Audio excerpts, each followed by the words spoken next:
মুখ্যমন্ত্রী বলছে শুধুমাত্র বাংলা বন্যার টাকা থেকে বঞ্চিত। কেউ যোগাযোগও করে না আর টাকাও পাঠায় না।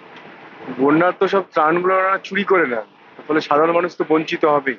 ঠিকই বলেছেন উনি, যে ওনাদের চোরেদের দ্বারা চুরি হয়ে যাচ্ছে বলে সাধারণ মানুষ বঞ্চিত হচ্ছে।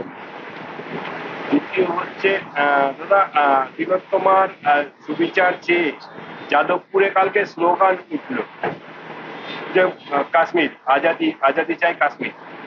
যাদবপুরে আগেও হয়েছে এরকম ভাবে, আপনারা দেখেন যাদবপুরে বা আপনার দিল্লিতে জেএনইউতে বারবারই ওরা একটা ভারতবর্ষকে টুকরো টুকরো করার চেষ্টা করে, এবং যে টুকরে টুকরে গ্যাংয়ের মধ্যে টিএমসি একজন পার্টনার।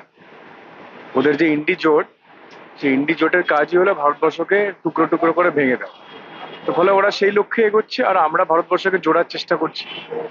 ঘাটালের যে বন্যা পরিস্থিতি, সেখানে নিয়ে নানান ধরনের রাজনীতি, কখনো শেখ দপ্তরের যিনি আধিকারিক আছে তার নাম প্লেট খুলে দেওয়া হচ্ছে। ঘাটালের বন্যা পরিস্থিতি কি বলবেন? প্রতি বছরই ঘাটালের মানুষের অত্যন্ত দুঃখের, মানে আপনি সত্যি না গেলে আপনারা বুঝতে পারবেন না, আপনারা নিশ্চয়ই গেছেন।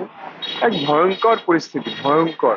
মানে মানুষ যে কিভাবে বেঁচে আছে, মানে কি ভয়ঙ্কর যন্ত্রণা, সেটা ওখানকার মানুষেরা বুঝতে পারে। দেখুন, আমরা তো গেলাম এলাম দেখলাম, এর মধ্যে তো ঘাটালে কখনো উন্নতি হবে না। ঘাটালের উন্নতি করতে গেলে পশ্চিমবঙ্গ সরকারকে সত্যিকারের মন থেকে চাইতে হবে।